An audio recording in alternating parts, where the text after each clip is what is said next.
ভারত পাকিস্তান সংঘাত, সব পক্ষকে সংযমের আহ্বান তারেক রহমানের। পাকিস্তানের মসজিদে ভারতের হামলার প্রতিবাদে চট্টগ্রামে হেফাজতের বিক্ষোভ। দেশের মানুষ যেন পছন্দের প্রার্থীকে ভোট দিতে পারে সেই ব্যবস্থা করুন, বলছেন শামসুজ্জামান দুদু। ভারত ঝামেলা চায় না, তবে হামলা করলে প্রত্যাঘাত হবে, বলছেন ভারতের নিরাপত্তা উপদেষ্টা। এবং সর্বশেষ জানাবো, দালালকে টাকা না দিলে ফেল, দুদকের অভিযানে মিলল সত্যতা। এতক্ষণ শুনছিলেন সংবাদ শিরোনাম, এবারে বিস্তারিত। তবে তার আগে অনুরোধ থাকবে আমাদের চ্যানেলটি সাবস্ক্রাইব করে বেল আইকনটি ক্লিক করুন। ভারত পাকিস্তান সংঘাত, সব পক্ষকেই সংযমের আহ্বান তারেক রহমানের। ভারত ও পাকিস্তানের মধ্যে ক্রমবর্ধমান সংঘাতময় পরিস্থিতিতে সব পক্ষকে সংযম ধারণের আহ্বান জানিয়েছেন বিএনপির ভারপ্রাপ্ত চেয়ারম্যান তারেক রহমান। নিজের ভেরিফাইড ফেসবুক পেজে বাংলাদেশ সময় বুধবার সন্ধ্যায় এক পোস্টে এই আহ্বান জানান তিনি। ওই পোস্টে সামরিক হামলার নিন্দা জানিয়ে সংঘাতের শান্তিপূর্ণ সমাধানকে অগ্রাধিকার দিয়ে পদক্ষেপ নেওয়ার আহ্বানও জানিয়েছেন তিনি। তারেক রহমান বলেছেন, প্রতিবেশী অঞ্চলে উত্তেজনা বাড়ায় আমরা সামরিক হামলার নিন্দা জানাই এবং ক্ষতিগ্রস্ত পরিবারগুলোর প্রতি সমবেদনা জানাই।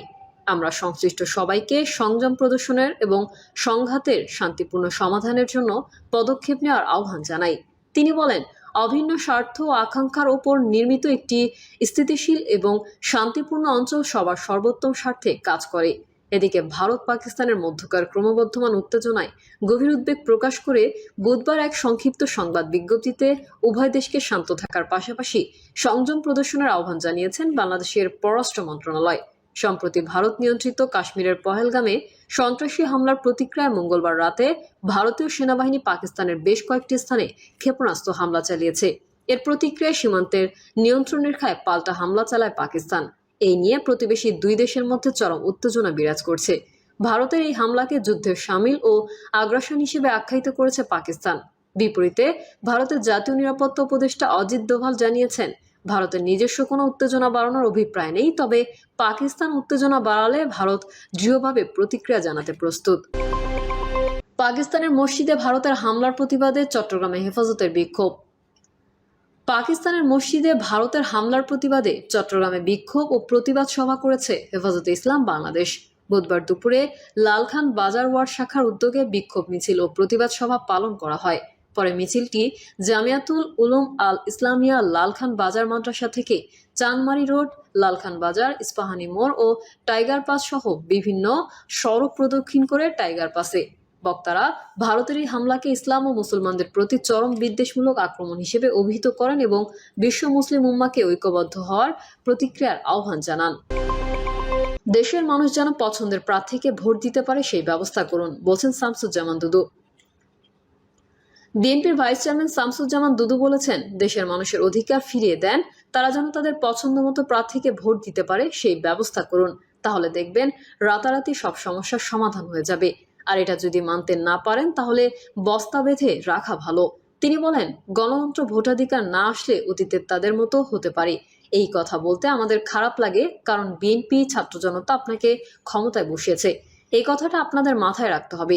দুদু বলেন, আপনাদের আপসী নেত্রী গণতন্ত্রের মাতা। গতকাল বাংলাদেশে এসেছেন।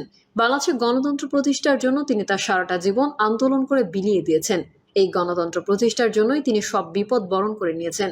1971 সালে শহীদ প্রেসিডেন্ট জিয়াউর রহমান যখন স্বাধীনতার ঘোষণা করেন, তখন বেগম খালেদা জিয়াকে কারাবন্দী করে রেখেছিল। দেশ স্বাধীন হওয়ার পরে তিনি মুক্তি পেয়েছেন। তিনি বলেন, শহীদ প্রেসিডেন্ট জিয়াউর রহমান শহীদ হওয়ার পরে বেগম খালেদা জিয়া দীর্ঘ 9 বছর স্বৈরাচারের বিরুদ্ধে আন্দোলনের নেতৃত্ব দিয়েছেন। 90-এর ছাত্র জনতার গণঅভ্যুত্থানের মধ্যে দিয়ে স্বৈরাচারকে পতন করেছে। কারণ 90-এর গণঅভ্যুত্থানের সিপাহসালার যারা ছিলেন তারা সবাই বেগম জিয়াকে নেত্রী হিসেবে মানতেন, শেখ হাসিনাকে না। সেই সময় শেখ হাসিনা আপোষ করতে চেয়েছিলেন। এর আগে তৎকালীন ছাত্রলীগের সভাপতি ছাত্রলীগ ছেড়ে বিএনপিতে যোগ দেন। তিনি বলেন, আইয়ুব খান স্বৈরাচারী পন্থায় 10 বছর ক্ষমতায় ছিল, কিন্তু এই দেশের ছাত্র জনতা তাকে পতন করে। পরে মুক্তিযুদ্ধ হয় এবং বাংলাদেশ সৃষ্টি হয়। গণতন্ত্রের জন্য স্বাধীনতার কারণে স্বৈরাচার এরশাদকে পতন করেছিল এদেশের ছাত্র জনতা। এদেশের ছাত্র জনগণ গণতন্ত্রের জন্য ফ্যাসিবাদ শেখ হাসিনাকে বিদায় করেছে। এটা যদি এই সরকার বুঝতে না পারে তাহলে খুবই দুঃখজনক। বর্তমান সরকারের উদ্দেশ্য, শামসুজ্জামান দুদু বলেন, গণতন্ত্র না মানার কারণে আইয়ুব খান পালিয়েছে। মুজিবুর রহমানের ভয়ঙ্কর পরিণতি হয়েছে। দীর্ঘ 15 বছর গণতন্ত্র হরণ ফ্যাসিবাদ কায়েম করার জন্য শেখ হাসিনাও পালাতে বাধ্য হয়েছে। তাই গণতন্ত্র মেনে নেন, নির্বাচনের রোডম্যাপ ঘোষণা করুন। ভারত ঝামেলা চায় না, তবে হামলা করলে প্রত্যাঘাত হবে, বলছেন ভারতের নিরাপত্তা উপদেষ্টা। ভারতীয় প্রতিরক্ষা বাহিনীর অপারেশন সিঁদুর অভিযানের প্রতিশোধ নিতে পাকিস্তান যদি হামলা করে তাহলে ফের প্রত্যাঘাত করবে ভারত। দেশটির জাতীয় নিরাপত্তা উপদেষ্টা অজিত দোভাল এই সতর্কবার্তা দিয়েছেন। ভারতের জাতীয় নিরাপত্তা উপদেষ্টার কার্যালয় থেকে দেওয়া এক বিবৃতিতে বলা হয়েছে, বুধবার যুক্তরাষ্ট্র, যুক্তরাজ্য, সৌদি আরব, সংযুক্ত আরব আমিরাত এবং জাপানের নিরাপত্তা উপদেষ্টাদের সঙ্গে মতবিনিময় করেছেন দোভাল। তিনি বলেছেন, অপারেশন সিঁদুর ছিল পরিমিত, সংযত এবং অউস্কানিমূলক একটি সামরিক অভিযান। সহিংসতা বৃদ্ধির কোনো অভিপ্রায় ভারতের নেই, তবে পাকিস্তান যদি সহিংসতাকে আরও উস্কাতে চায় তাহলে প্রত্যাঘাত করার জন্য যত সামর্থ্য প্রয়োজন তার সবই ভারতের রয়েছে। অনলাইন প্ল্যাটফর্মে হওয়া এই সভায় উপস্থিত ছিলেন যুক্তরাষ্ট্রের পররাষ্ট্রমন্ত্রী ও নিরাপত্তা উপদেষ্টা মার্কো রুবিও, যুক্তরাজ্যের জাতীয় নিরাপত্তা উপদেষ্টা জোনাথন পাওয়েল, সৌদি আরবের নিরাপত্তা উপদেষ্টা মুসাইদ আল আইবান, আমিরাতের জাতীয় নিরাপত্তা উপদেষ্টা এইচ শেখ তাহনুন এবং জাপানের জাতীয় নিরাপত্তা উপদেষ্টা মাসাতাকা ওয়াকানো। এছাড়া এদের বাইরে ইতোমধ্যে রাশিয়ার জাতীয় নিরাপত্তা উপদেষ্টা সের্গেই শোইগু, চীনের পররাষ্ট্রমন্ত্রী ওয়াং ই এবং ফ্রান্সের প্রেসিডেন্টের কূটনীতিক বিষয়ক উপদেষ্টা ইমানুয়েল বর্নোর সঙ্গে যোগাযোগ করে তাদেরকেও এই অভিযান সম্পর্কে অবহিত করা হয়েছে বলে জানিয়েছেন ভারতের জাতীয় নিরাপত্তা উপদেষ্টার দপ্তর। মঙ্গলবার মধ্যরাতে পাকিস্তান ও পাকিস্তান অধিকৃত কাশ্মীরের অন্তত 9টি স্থানে হামলা চালিয়েছে ভারতীয় সামরিক বাহিনী। মঙ্গলবার মধ্যরাতে পাকিস্তান ও পাকিস্তান অধিকৃত কাশ্মীরের অন্তত 9টি স্থানে হামলা চালিয়েছে ভারতীয় সামরিক বাহিনী। মাত্র 25 মিনিটে অন্তত 24 ক্ষেপণাস্ত্র ছুড়েছে পাকিস্তানে। এতে পাকিস্তানে কমপক্ষে 70 জন নিহত হয়েছেন বলে দাবি করেছে ভারত। যদিও পাকিস্তানের দাবি, ভারতের হামলায় যে নিহত হয়েছে 26 জন। অন্যদিকে কাশ্মীর সীমান্তের নিয়ন্ত্রণ রেখা বরাবর ভারত ও পাকিস্তানের সেনাদের মধ্যে ব্যাপক গোলাগুলির ঘটনা ঘটেছে। এতে ভারত শাসিত কাশ্মীরে অন্তত 10 জন নিহত, 30 জনের বেশি আহত হয়েছেন। পাকিস্তান দাবি করেছে তারা অন্তত 5টি ভারতীয় যুদ্ধবিমান ভূপাতিত করেছে। তবে ভারতীয় কর্মকর্তারা জম্মু কাশ্মীরে এখন পর্যন্ত 3টি ভারতীয় বিমান বিধ্বস্ত হয়েছে বলে স্বীকার করেছেন। দালালকে টাকা দিলে ফেল, দুদকের অভিযানে মিলল সত্যতা। পাবনা বিআরটি অফিসে দালাল আর টাকা ছাড়া কোনো কাজই হয় না। টাকা না দিলে পরীক্ষায় ফেল দেখানো হয় এবং নানা অজুহাতে বছরের পর বছর হয়রানি করা হয়, আর টাকা দিলেই পাস। দুর্নীতি দমন কমিশনের আকস্মিক অভিযানে এমন তথ্য উঠে আসে। অভিযান শেষে দুদক কর্মকর্তা বলেন, আমরা অভিযান চালানোর সময় বেশ কয়েকজন সেবা প্রার্থীকে জিজ্ঞাসা করেছি। তাদের মাধ্যমে জানতে পেরেছি এখানে দালাল ছাড়া কোনো কাজ হয় না। এখানে কাজ করতে 10 থেকে 12,000 টাকা পর্যন্ত ঘুষ দিতে হয়। এমন অভিযোগ আছে 2019 সালে কাগজপত্র দিয়েছেন কিন্তু কাজ হয় নাই।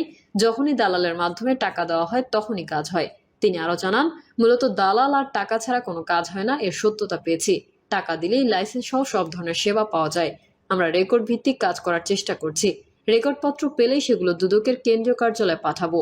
এরপর সেখান থেকে নির্দেশনা পেলে প্রয়োজনীয় পরবর্তী ব্যবস্থা গ্রহণ করব। প্রসঙ্গত, পাবনা বিআরটি অফিসের বিরুদ্ধে দীর্ঘদিন ধরে সীমাহীন অনিয়ম, দুর্নীতি এবং হয়রানির অভিযোগ রয়েছে। এখানে কর্মকর্তা কর্মচারীদের যোগসাজশে দালাল চক্রের সিন্ডিকেট গড়ে উঠেছে। যানবাহনের রেজিস্ট্রেশন ও রুট পারমিট নিয়ে অসংখ্য অনিয়ম এবং দুর্নীতির অভিযোগ রয়েছে। সম্প্রতি এখানে এসব অনিয়ম এবং জালিয়াতির মাধ্যমে 20 কোটি টাকার দুর্নীতির একাধিক রিপোর্ট দৈনিক যুগান্তরে ছাপা হয়। অনিয়ম ও দুর্নীতির কারণে একাধিক কর্মকর্তার বিরুদ্ধে মামলা হয়, কিন্তু প্রভাব খাটিয়ে এবং উচ্চ আদালতে রিট করে সেসব মামলা ফেলে রাখা হয়। আইনের ফাঁকফোকর দিয়ে সংশ্লিষ্ট অনেকেই পার পেয়ে যান। এখনও একই অনিয়ম ও দুর্নীতি চলছে। অভিযোগের পরিপ্রেক্ষিতে দুদক এই অভিযান চালায়। প্রিয় দর্শক, এই ছিল এখনকার সর্বশেষ সংবাদ। আপডেট হওয়া সংবাদ পেতে চ্যানেলটি সাবস্ক্রাইব করে বেল আইকনটি ক্লিক করুন। কমেন্টে আপনার মতামত জানিয়ে আমাদের সাথেই থাকুন।